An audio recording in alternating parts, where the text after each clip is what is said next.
হে everyone, আসসালামু আলাইকুম। আজকের ফ্রাইডে স্পেশাল লং ভিডিওতে তোমাদের সবাইকে স্বাগতম জানাচ্ছি।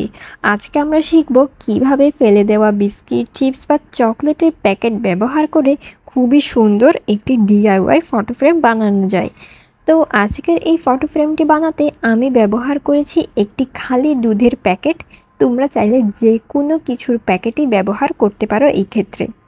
প্রথমেই ভিডিওতে দেখানো মেজারমেন্টে আমরা কিছু কার্ডবোর্ড কাট করে নেব, যার মধ্যে আছে 15x13 সেন্টিমিটারের দুটি কার্ডবোর্ড, 2x15 সেন্টিমিটারের দুটি আর 2x8 সেন্টিমিটারের একটি কার্ডবোর্ড। এইবার 15x13 সেন্টিমিটারের দুটি কার্ডবোর্ডের একটি নিয়ে চারপাশে 3 সেন্টিমিটার করে জায়গা ছেড়ে দিয়ে মাঝের অংশটি আমরা কাট করে নেব। এখন একটা একটা করে সবগুলো কার্ডবোর্ডের টুকরোগুলো আমরা কালার পেপার দিয়ে কভার করে নেব। যদি তোমাদের কারো কাছে কালার পেপার না থাকে তাহলে তোমরা রঙও করে নিতে পারো এই ক্ষেত্রে।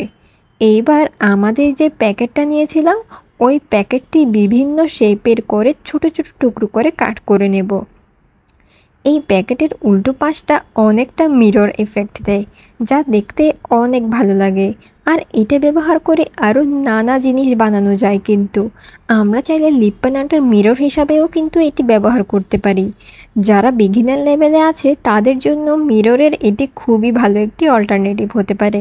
যাই হোক, প্যাকেটের টুকরোগুলো কাট করে নেওয়ার পর আমরা কিছু ডেকোরেটিভ আইটেমও রেডি করে নিচ্ছি।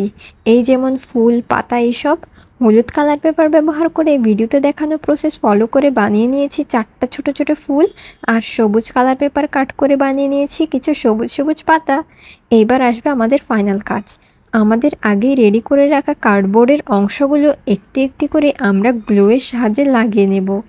আর এরপর আমরা যে প্যাকেটের টুকরোগুলো কাট করে রেখেছিলাম ওইগুলো একটি একটি করে গ্লুয়ের সাহায্যে খুবই সাবধানে সুন্দর মতো আমরা ফ্রেমের 3 পাশে লাগিয়ে নেব।